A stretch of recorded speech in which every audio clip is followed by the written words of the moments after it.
Hai teman pemilih, Assalamualaikum warahmatullahi wabarakatuh. Kita jumpa kembali di podcast Berugak Demokrasi KPU Kabupaten Lombok Barat bersama saya, Yupi Isnaini. Kali ini saya ditemani oleh Ketua Divisi Teknis Penyelenggaraan. Beliau adalah Bapak Saiful Huda, SAG MPD. Selamat datang Pak. Apa kabar? Alhamdulillah baik, Mbak Yupi. Baik, sebelum mulai berbincang, izinkan saya untuk membaca profil beliau sebentar ya. Baik, beliau Bapak Saiful Huda SAG MPD, lahir di Tanjung Gunung tanggal 28 Februari 1977. Beliau adalah pernah berkarir di KPU Lombok Barat juga pada tahun 2003 sampai 2009 Pak ya, itu sebagai anggota KPU juga tahun itu. Kemudian beliau juga dosen pengajar di Fakultas Dakwah dan Komunikasi Universitas Islam Negeri Mataram sejak tahun 2009 sampai tahun 2018.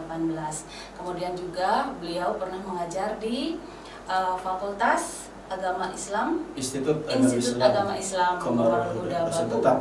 Ya, itu dari tahun 2011 sampai tahun 2018. Dan sekarang beliau adalah komisioner KPU Lombok Barat sebagai Ketua Divisi Teknis dan Penyelenggaraan dari tahun 2019 sampai saat ini Pak ya. Baik, Pak Saiful Huda atau Pak Kadif saya panggil ya. Saat ini kan kita sampai pada tahap pendaftaran partai politik ya di KPU RI. Bagaimana itu Pak perkembangannya sampai hari ini Pak? Baiklah Mbak Yupi, jadi untuk sampai detik ini ya kita memang masih dalam tahapan pendaftaran ya secara nasional. Artinya dari tanggal 1 sampai dengan tanggal 14 Agustus itu adalah proses pendaftaran partai politik ya. Itu dilakukan di Jakarta, artinya di KPU Republik Indonesia. Itu terpusat Pak ya, terpusat tidak lagi dilakukan di provinsi ataupun kabupaten kota ya seperti sebelumnya. Itulah menjadi pembeda mungkin ya untuk pemilu 2019 dan pemilu 2024 yang akan datang.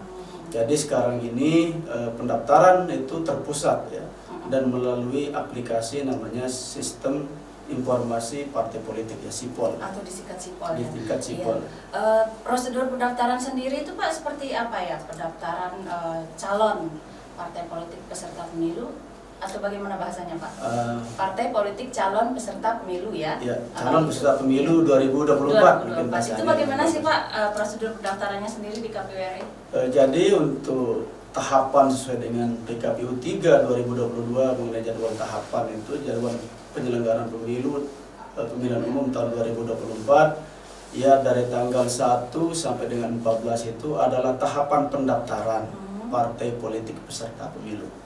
Prosedurnya adalah DPP masing-masing partai politik atau sebutan lain ya sesuai dengan ADRT. Beda-beda ya Pak ya. Beda-beda, satu partai dengan partai lain itu beda-beda sebutannya ya itu sesuai dengan ADART masing-masing. Tergantung masing-masing. Ya, jadi saya jelaskan kembali bahwa tanggal 1 sampai dengan tanggal 14 ya, Agustus itu adalah pendaftarannya.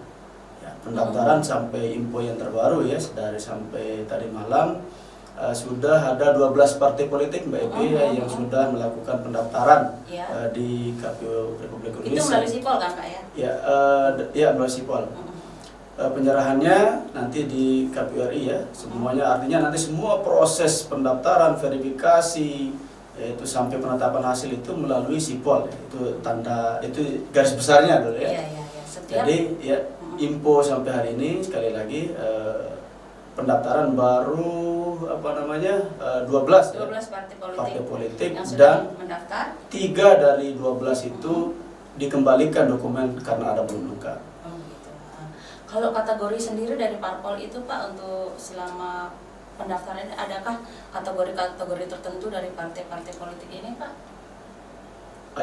Jadi ini mungkin beda ya, lagi-lagi ini perlu diperhatikan oleh kawan pemilih ya sebagai pengetahuan oleh sahabat teman pemilih bahwa ada sesuai dengan PKPU 4 tahun 2022 ada 4 kriteria partai politik yang dapat menjadi calon peserta pemilu tahun 2024.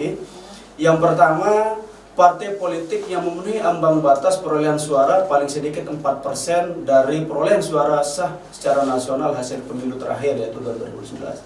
Artinya apa? Undang-Undang 7 dan 2017 tentang pemilu itu menetapkan parliamentary threshold. Artinya sebuah partai politik ya untuk dia mendapat ambang batas 4% itu apabila perolehan suaranya 4% dan kursinya ada di DPR RI. Itu partai politik yang pertama ya.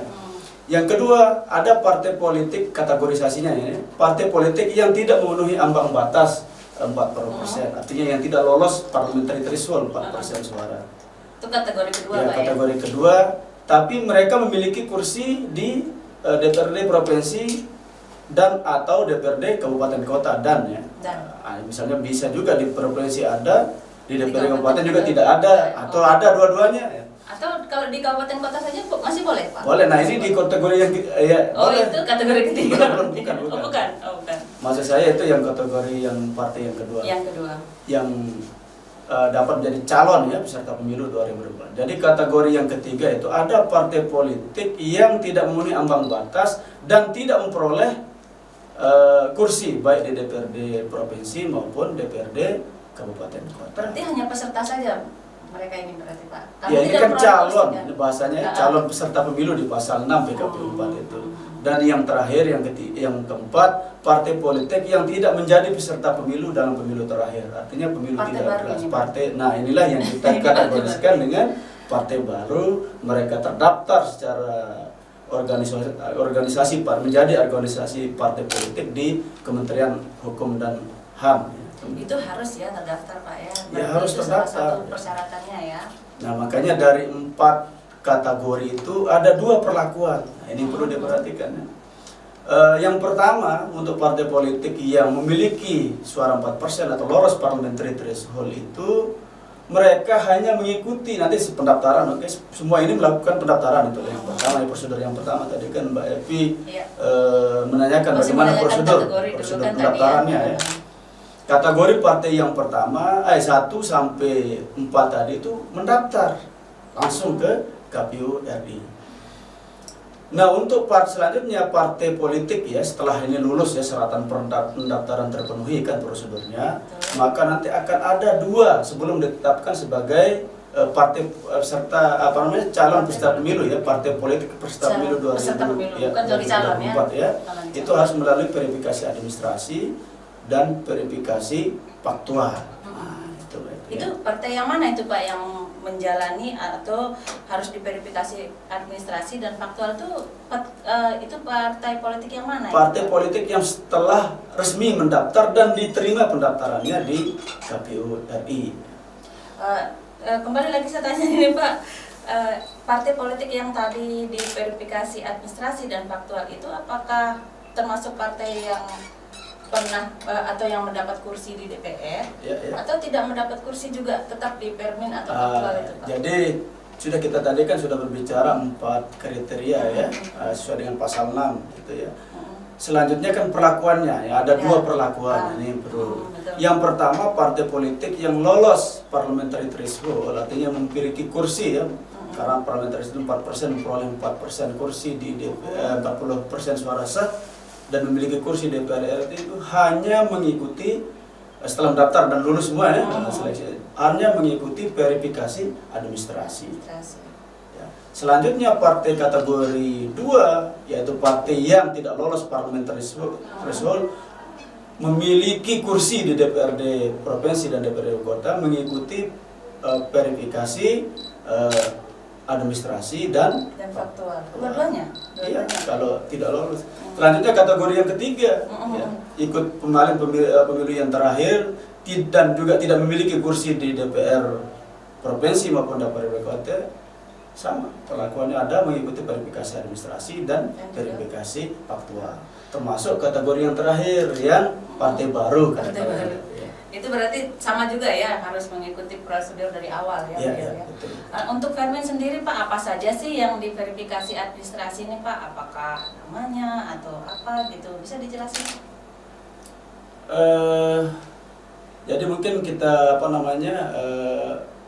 kembali nanti berkaitan dengan persyaratan partai politik itu ya, kan sudah ada namanya persyaratan, ada namanya dokumen persyaratan. Jadi Kalau persyaratan dulu Pak nih, iya, persyaratan. persyaratannya untuk kan ini kita biar lebih istilahnya sistematis penjelasan kita.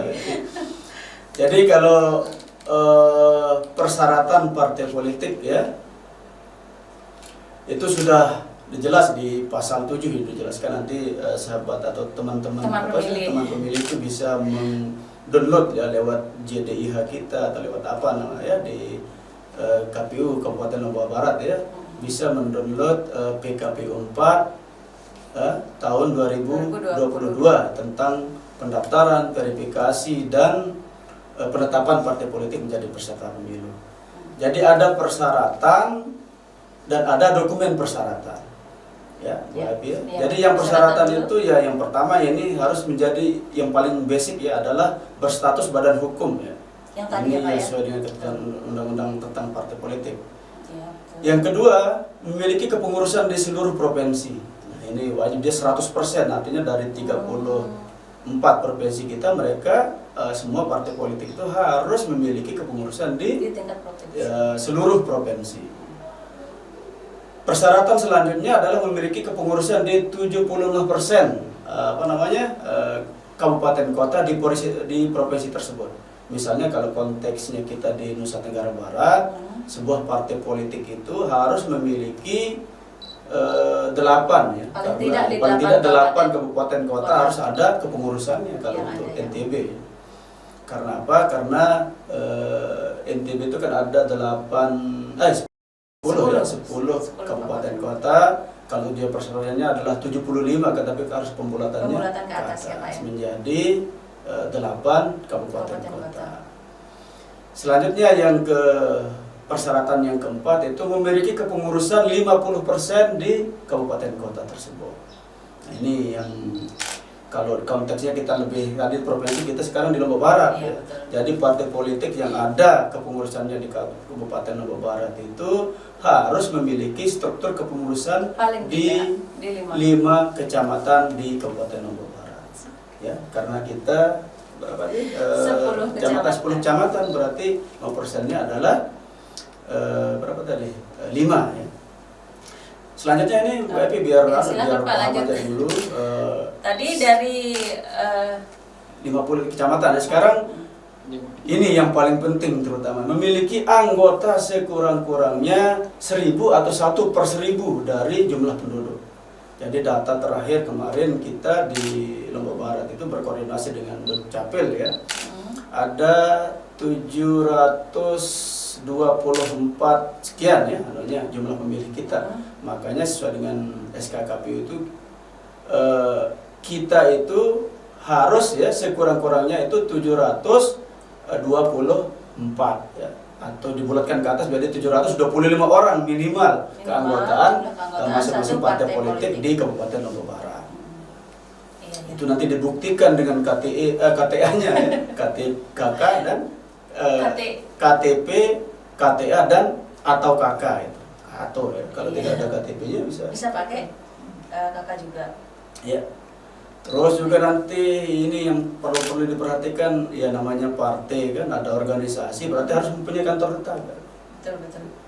Tidak bodong ya, ada alamatnya.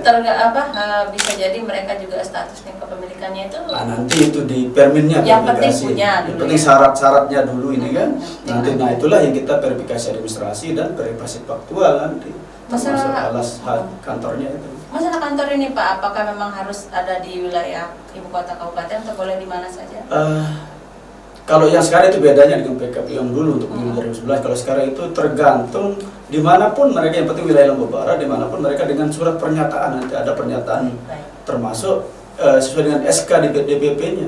Karena nanti ini kan satu pintu. Kalau masalah apapun yang syarat-syarat tadi itu kan dia terdaftar atau ada diunggahnya di unggahan sipol masing-masing partai politik. Nah itulah nanti yang kita akan verifikasi administrasi maupun faktual.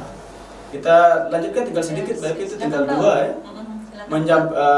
Katakanlah yang penting ini tinggal satu aja, itu menyerahkan nomor rekening. Nah ini yang kan masing-masing partai politik kalau ada terbukti kegiatan itu dia juga harus memiliki rekening ya, di tingkat pusat, provinsi, terutama kaitannya kita di level kabupaten kota ya, atas nama partai politik yang bersangkutan. Mungkin itu berarti ya persyaratan. Itu persyaratan dari dua kategori tadi bukan Pak ya? Yang sudah terdaftar atau memiliki kursi atau yang belum memiliki kursi ya, sudah dijelaskan semua. Baik Pak, berikutnya itu seperti apa sih mekanisme parpol itu dari dia mempunyai status calon peserta pemilu 2024 sampai ditetapkan menjadi peserta pemilu 2024? Jadi sudah kita ada 3 ya secara garis besarnya, tapi ya kan di PKP 4 itu kita berbicara tentang pendaftaran. Oke, katakanlah pendaftaran sudah clear. Selanjutnya yang kedua ada namanya verifikasi administrasi. Tapi ini harus istilahnya kalau bahasa harus tuntas dulu satu. Misalnya pendaftaran kalau memang dia tidak lolos ya, tidak terdaftar, maka tidak bisa mengikuti tahapan selanjutnya yaitu verifikasi administrasi. Saja sampai di situ. Makanya nanti berapapun partai politik yang mendaftar di KPU itu dan terdaftar, baru kita melakukan verifikasi administrasi. Terus faktualnya setelah administrasi? Ya, makanya tahap bertahap. Tahapan yang pertama pendaftaran, yang kedua verifikasi administrasi, selanjutnya verifikasi faktual. Ada masa perbaikan tidak Pak untuk masing-masing tahapan itu? Kalau bahasa hukumnya mutatis mutandis, artinya apa yang disebut dengan verifikasi administrasi juga ada verifikasi perbaikannya. Demikian juga verifikasi faktual juga ada verifikasi perbaikan di faktual itu. Artinya perlakuan ketika verifikasi administrasi sama juga perlakuannya ketika mereka melakukan verifikasi perbaikan, administrasi perbaikan. Demikian juga di verifikasi faktual. Di faktual juga berarti tetap ada ya Pak yang perbaikannya ya.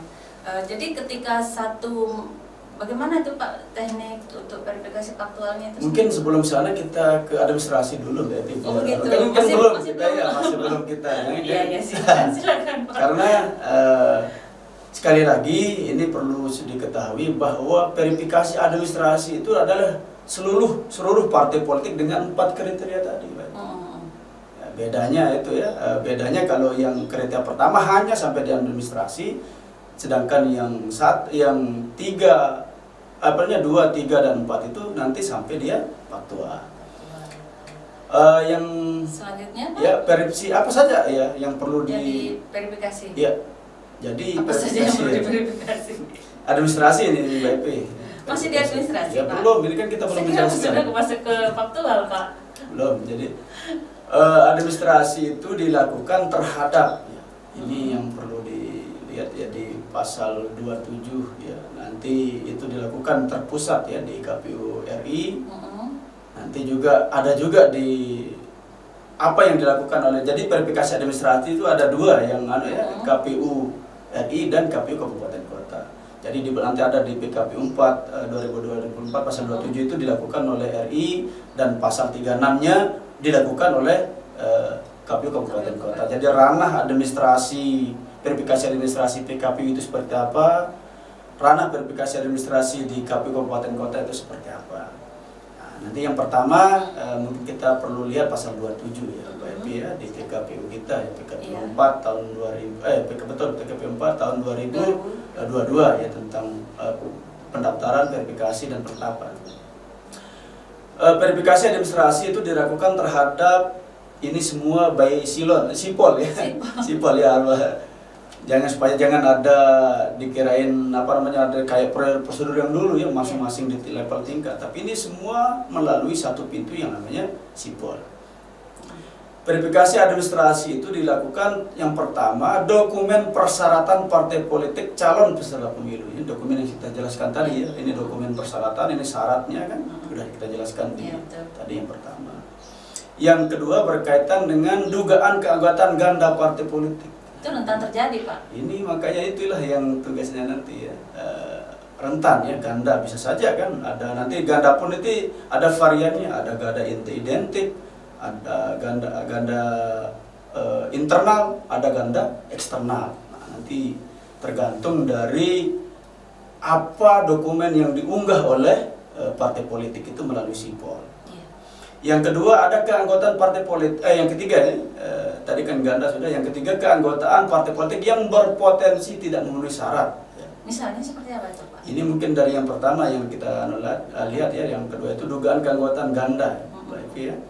Jadi keanggotaan ganda itu ada 3 parameternya ya. Yang pertama disebut dengan ganda identik. Ganda identik itu apabila niknya, nama, jenis kelamin, alamatnya sama atau di cloning bahasanya. Seperti copy paste gitu ya, Pak ya. siapa tahu misalnya, tapi mudah-mudahan tidak ada ya. Ini ada partai politik yang untuk mengejar target 1/1000 tadi itu, mereka menggandakan, mengcloning ya, satu menjadi beberapa ya. Nah, itu di internal partai mereka. Yang kedua ada namanya ganda identik. Ganda identik ini berkaitan dengan niknya sama, iya, tapi ada di mana-mana KTE-nya berbeda, nomor KTE-nya, kata anggota partinya berbeda. Itu tapi berarti niknya antar sama. partai Pak, bukan di satu partai berarti. Bisa dia ganda satu partai itu, di satu partai Satu dulu partai. ganda ya. Selanjutnya ada ganda antar partai politik. Nah, ini niknya sama tapi KTA-nya ada di macam-macam.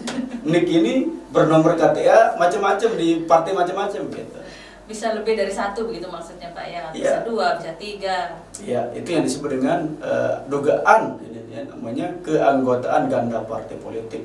Dan kalau terjadi seperti itu, kalau yang identik itu nanti dia diakui satu saja. Ya, misalnya yang cloning itu saya. Misalnya jenis kelamin, nama itu sama ya, di 4 menjadi 4 KTA-nya, itu otomatis yang diakui oleh ketika verifikasi adalah 1. Masih di Fermin ini Pak? Masih belum, makanya panjang, makanya inilah panjang juga. Panjang sekali memang, makanya dari kalau kita lihat pasalnya ya, kalau yang dulu-dulu itu kan hanya 50-60 pasal. Ya, sekarang ini sampai 150 pasal karena begitu rigidnya ya diatur oleh KPU ya, sebagai pembuat tentang PKPU itu yang di pusat. Begitu rigidnya supaya ya tidak ada menutup celah gugatan itu ya, terhadap itu proses verifikasi yang dilakukan oleh KPU. Selanjutnya masih ada Fermin lain Pak? Ini tadi kan kita jelaskan poin B ya, untuk berkaitan dengan dugaan keanggotaan ganda. Sekarang yang poin C di pasal 27 itu keanggotaan partai politik yang berpotensi tidak memenuhi syarat. Tadi itu berkaitan dengan ganda. Sekarang yang tidak memenuhi syarat. Bagaimana sih tidak memenuhi syarat ya? Yang pertama ini berkaitan dengan status pekerjaan. Siapa tahu nanti dari dokumen yang diunggah oleh partai politik itu ketemu namanya anggota TNI Polri, apalagi itu ya kepala desa. Ya, artinya yang tidak boleh menjadi anggota partai ASN kan. Siapa tahu dicatat namanya, diambil dari ya tidak tahu kita namanya partai politik, dapat data dari apa, ketahuan ya ini bahwa mereka itu tidak memenuhi syarat sebagai anggota partai politik. Itu yang pertama dari segi pekerjaannya. Yang kedua bisa juga dari segi umurnya, siapa tahu nanti diambil ternyata anak itu belum, ternyata KTP itu dari segi umurnya belum memiliki syarat untuk memilih itu 17 tahun ke bawah. Misalnya dia kalau sudah menikah Pak. Ya kecuali itu makanya nanti belum 17 tapi sudah menikah. Nah, nanti itu ada perlakuannya ketika melakukan permin.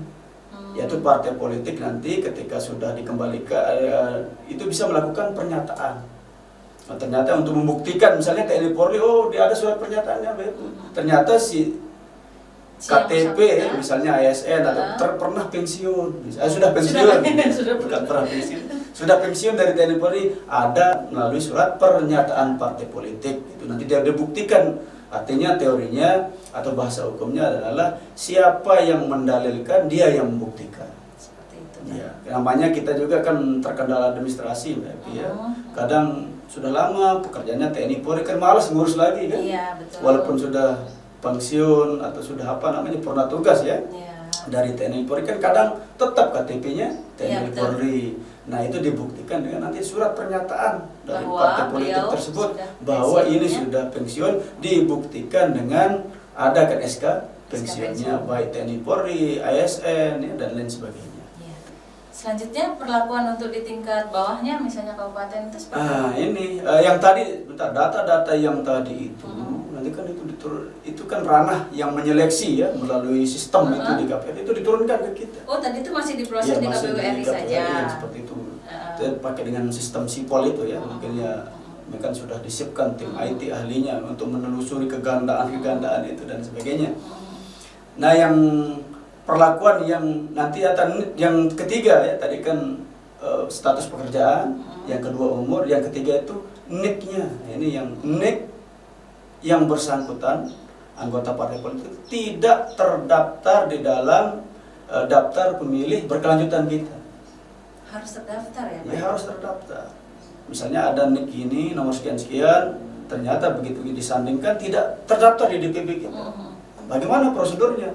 Nanti NIK itulah NIK yang tidak terdaftar di DPP itu dikumpulkan katakanlah menjadi satu, misalnya se-Indonesia ada sekian. Nanti itulah yang dikoordinasikan oleh KPRI dengan Kementerian Dalam Negeri yang terutama yang Dirjen Dukcapilnya yang untuk meng-cross-check kembali. Ada dua kemungkinan kan, benar-benar terdaftar atau nanti tidak terdaftar kan. Tapi ini benar KTP-nya ada berarti ya? Ya, KTP-nya, NIK-nya ada, tapi dia tidak terdaftar di daftar pemilih berkelanjutan kita.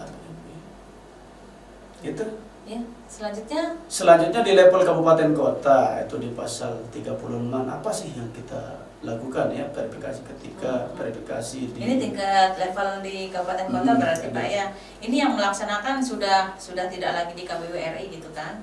ya kita sama-sama melakukan permen ya baik tadi itu yang KPU RI maupun KPU kabupaten kota ya. Kalau kita ya sesuai dengan juknis itu nanti ini kita sudah mau bersiap-siap ini untuk melakukan verifikasi administrasi tanggal 16 Agustus sudah. Mulainya tanggal 16. Kita untuk di kabupaten ini harus siap-siap sudah. Ini sekarang sudah tanggal berapa ini? 6 ya. Tanggal 6 10 hari lagi kita harus sudah ekstra ini untuk melakukan verifikasi administrasi. Untuk permin masih di permin kita Pak ya. Apa yang masih harus di permin ya, kabupaten ya? Selanjutnya di kabupaten kota yang kita akan mulai tanggal 16 Agustus Mbak Evi ya. Ini memang secara juknisnya sangat rigid, sangat apa istilahnya sangat enak gitu ya untuk teman-teman yang melakukan verifikasi karena kita ada di satu pintu ya, satu dapur katanya, bukan satu pintu ya, satu dapur yaitu sipol itu kan kita hanya di sana. Yang pertama yang perlu kita ada daftar verifikasi ya, tapi ini ranahnya KPU ya. Daftar nama anggota partai politik yang tercantum di dalam sipol sesuai dengan dokumen KTA dan KTPL-nya atau KK. Jadi sekali lagi kita mensesuaikan ya, apakah ini kan dari unggahan sipol yang diserahkan di RI itu nanti diturunkan ke kita. Kabupaten Lombok Barat yang pertama sesuai enggak dokumen KTA-nya dengan KTP-nya atau KK-nya. Jadi ada dua ya, KTA yang dikompromitir dengan KTP atau KK itu menjadi. Nah, terus yang tadi itu yang dijelaskan di KPU itu dugaan ganda. Ada lagi itu ya?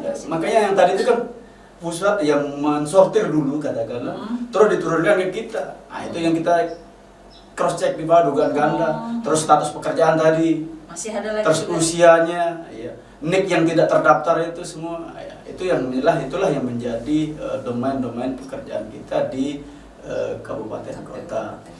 Dan juga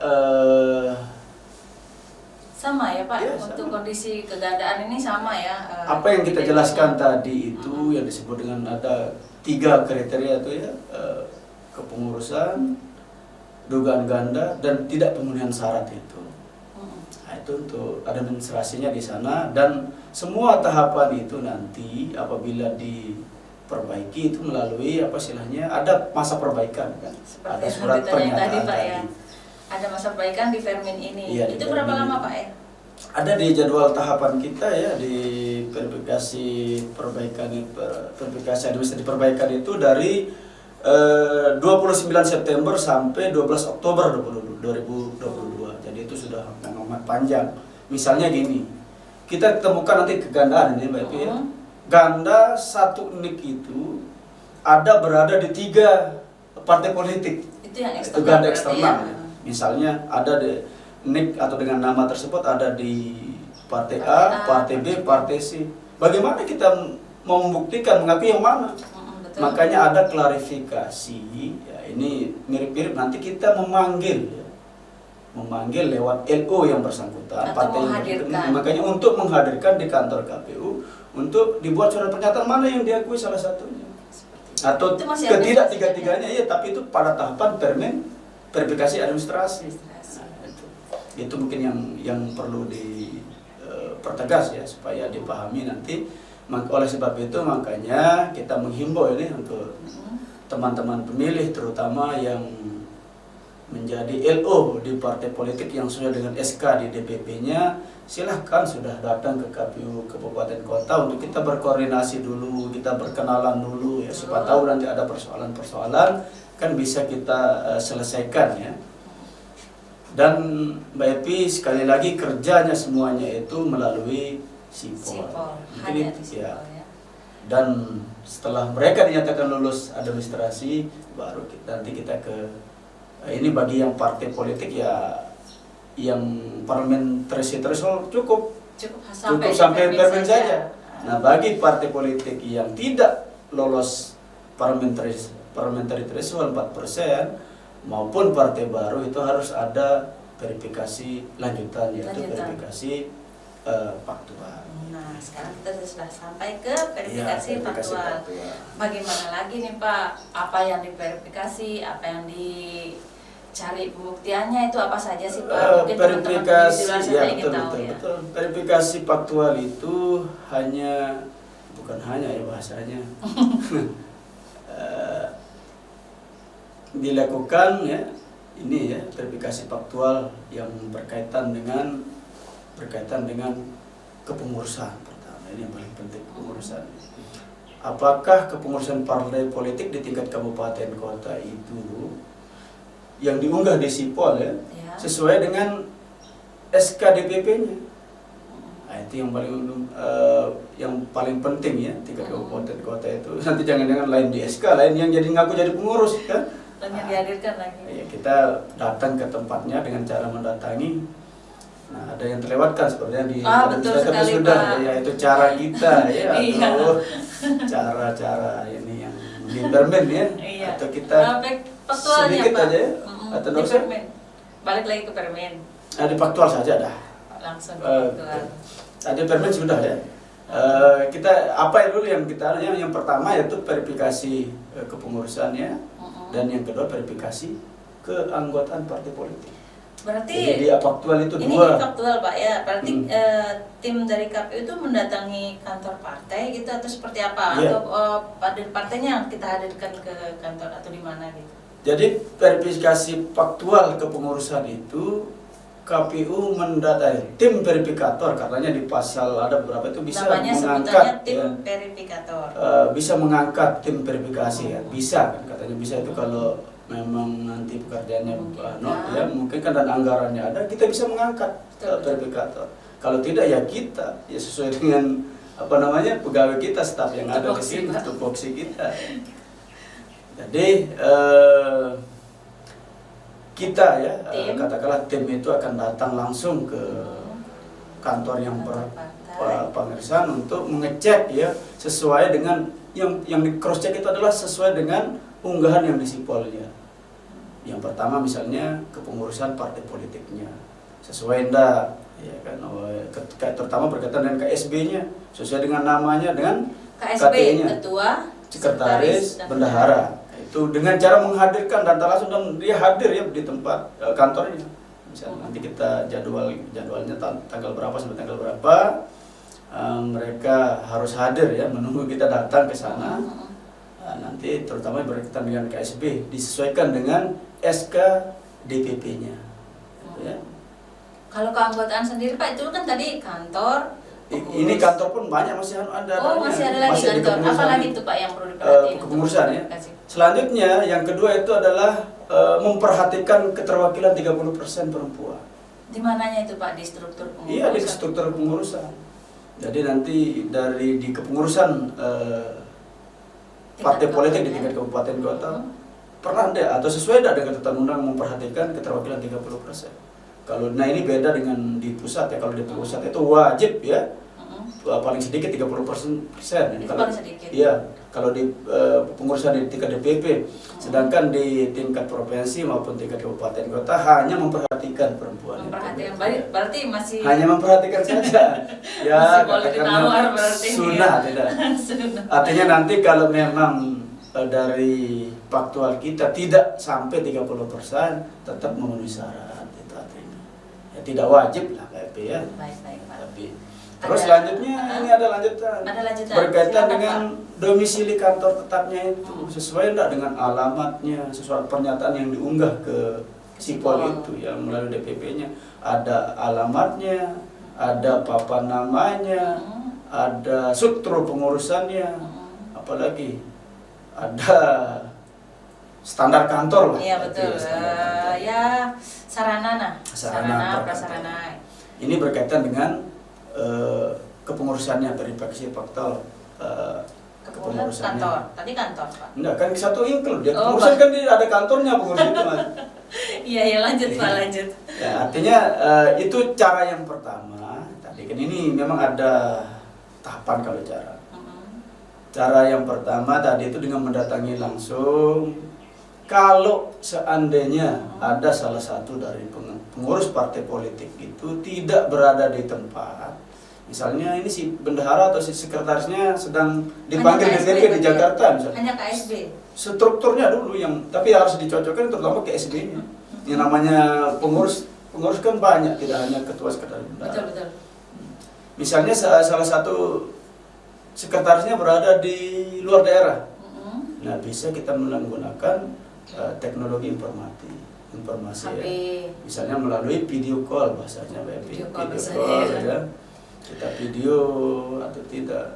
Kalau kita ragu lagi terhadap wajahnya, ada alternatif yang ketiga, kita cocokkan dengan fotonya di KTA-nya misalnya atau KTP sambil kita video. Itu cara pembuktian ya Pak ya. Pembuktiannya ketika yang bersangkutan atau salah satu struktur itu tidak hadir pada saat tim melakukan verifikasi kunjungan faktual kantor.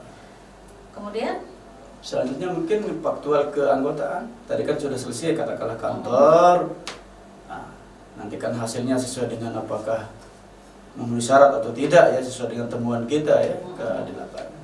Keanggotaan tadi itu dilakukan hanya melalui Sipol atau langsung kita juga? Kan ini faktual Bepi, kan sudah faktual itu nanti ada namanya populasi dan sampel gitu.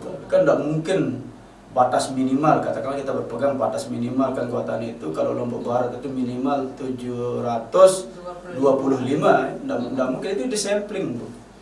Tapi yang melakukan sampling itu adalah KPRI pusat melakukan. Nanti kita tinggal nerima ini loh samplingnya dengan ada rumus dan metodologinya, ada namanya Craig and Morgan ya.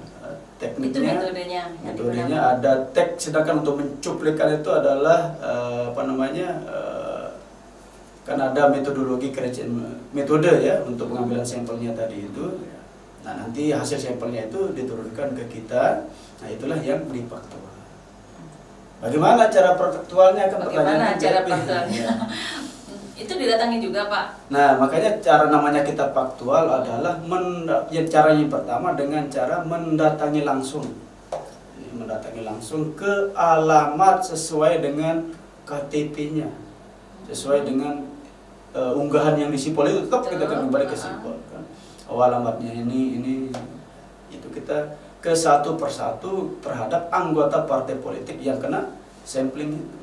Kita mendatangi langsung dengan datang langsung. Misalnya 10-10-nya didatangi. Iya. Masalah hasilnya jika ataukah apa bertemu misalnya nanti kanunya selanjutnya ya Pak. Itu tahapan yang pertama, mendatangi langsung. Apa yang perlu persiapkan? Nah, ini yang perlu oleh teman-teman partai politik ya. Itu nanti KTA-nya itu seharusnya cepatnya disebar ya. Kalau kita sudah tahapan itu sering kali luput ya Pak ya? Iya, kadang itu dia menyiapkan KTA-nya, benar enggak dengan saja kadang, KTP atau KK ya, KTP, KTA atau KK disiapkan di sana yang sesuai enggak dengan yang diunggah yang kita bawa. Kan kita ini ngambil dari Sipol atau di ya. Nanti kita cocokkan, kalau sesuai ya memenuhi syarat, kalau tidak sesuai ya nanti kita ada kriteria sendiri ya. Selanjutnya kalau kita tidak ketemu, misalnya ya tidak kayak dulu ya, kalau nanti nanya kita, oh dia ada di pasar, jangan kita cari ke pasar ya. Makanya sesuai dengan tempat tinggalnya atau dia kemana. Artinya tetap yang pertama adalah kita mendatangi. Kalau tidak ketemu dia misalnya dari turun pertama, misalnya ada dari satu partai, contohnya ini ada 30 yang tidak ketemu misalnya. Dari sampling yang turun ke kita itu ada 30 yang tidak ketemu misalnya. Maka dia di tahapan kedua itu kita berkoordinasi dengan LO partai politik untuk menghadirkan di partai politik yang tidak hadir tersebut. Harus dihadirkan ya Pak ya, sampai ditemukan orang yang kita jadikan sampling itu Pak ya, dan mendapatkan keterangan dari kalaupun dari kebenarannya. Tidak ketemu dan tidak bisa dihadirkan, bisa kita melalui video call pada saat itu dan seketika. Jadi itu kemudahan-kemudahan yang bisa dilakukan di faktual ya. Jadi kalau kita kunjungi tidak ketemu, meminta kehadiran tidak ada, lalu kita menggunakan teknologi informasi. Saya rasa sangat KPU dalam hal ini sebagai penyelenggara negara yang berkaitan dengan pemilu itu sangat memberikan opsi-opsi yang lain untuk memudahkan. Baik Pak Kadif, tadi sudah disampaikan bagaimana mekanisme dari pendaftaran, dari verifikasi administrasi, dari verifikasi faktual ya, dan terakhir ini, kapan sih Pak penetapannya calon partai politik ini ditetapkan sehingga menjadi partai politik peserta pemilu 2024 itu kapan? Jadi dari rangkaian pendaftaran, verifikasi ya, baik verifikasi administrasi dan verifikasi faktual, termasuk verifikasi administrasi perbaikan, verifikasi faktual perbaikan itu, maka endingnya nanti akan bisa kita saksikan dan kita lihat bahwa KPU ya, dalam hal ini KPU RI akan menetapkan dan mengumumkan sekaligus pencabutan nomor urut ya partai politik itu pada tanggal 14 Desember 2022. Berarti ini hari yang ditunggu-tunggu ya Pak ya? Ini menjadi ending ya, apakah nanti siapapun ya, artinya partai yang lolos untuk menjadi peserta pemilu 2024 akan ditentukan itu pada tanggal 14 Desember 2022. Nah terakhir nih Pak Kadif, apa nih kira-kira harapan Pak Kadif terhadap peserta pemilu atau jalannya pemilu tahun 2024 ini, kira-kira apa nih? Menurut kami ya, karena hari H ya, hari pencoblosan pemilu 2024 itu adalah tanggal 14 Februari ya 2024, yang itu diyakini oleh sebagian orang itu ya, itu adalah terutama anak-anak milenial itu sebagai hari kasih sayang atau Valentine Days ya. Yang mudah-mudahan ya pemilu yang tahun 2024 yang kita mulai prosesnya adalah pada tahap pendaftaran, verifikasi dan penetapan ini ya berakhir happy ending. Kita harapkan seperti itu ya, karena di hari yang indah ya menurut anak-anak milenial ya, hari Valentine Day itu juga kita melakukan pencoblosan ya, hari H pemungutan suara, sehingga kita harapkan mudah-mudahan ya pemilu kita yang kita mulai tahapannya 14 Juni kemarin, 20 bulan sebelum hari H itu bisa berjalan lancar dan baik. Dan harapan yang kedua ini untuk teman-teman partai politik ya, silahkan ya, ini masih belum ada yang aktif. Kita sudah menyiapkan helpdesk ya, Sipol ya untuk hari ini ya, untuk berkoordinasi, paling tidak kita bersilaturahim dulu ya, untuk nanti sebelum memasuki tahapan-tahapan verifikasi ya, untuk kita saling mengenal ya, yang terutama yang namanya ya, ditetapkan oleh partai masing-masing untuk menjadi LO atau penghubung dengan kita. Supaya kita terukur pekerjaan kita, transparan pekerjaan kita. Oleh sebab itu mari teman-teman partai politik untuk kita bersilaturahim ke helpdesk kita ya, helpdesk berkaitan dengan sipol, dan itu 24 jam ya Pi, kita sudah siapkan ya. Artinya untuk tahapan pendaftaran, verifikasi dan penetapan ini kita all out 24 jam. KPU melayani peserta pemilu itu 24 jam. Mungkin itu aja ya Pi. Baiklah teman pemilih, demikian tadi dialog singkat kami dengan Kadif Teknis dan Penyelenggaraan Bapak Saiful Huda. Saya harapkan juga teman-teman pemilih di luar sana jika ingin berkoordinasi atau bertanya tentang sipol atau pemilu dan pemilihan yang lainnya dapat juga mengikuti akun media sosial KPU Kabupaten Lombok Barat di Facebook, Instagram, Twitter, dan tentunya kanal YouTube di KPU Lombok Barat ini. Baik, akhir kata saya Yupi Isnaini dan Saiful Huda. Kami pamit undur diri. Sampai jumpa. Assalamualaikum warahmatullahi wabarakatuh.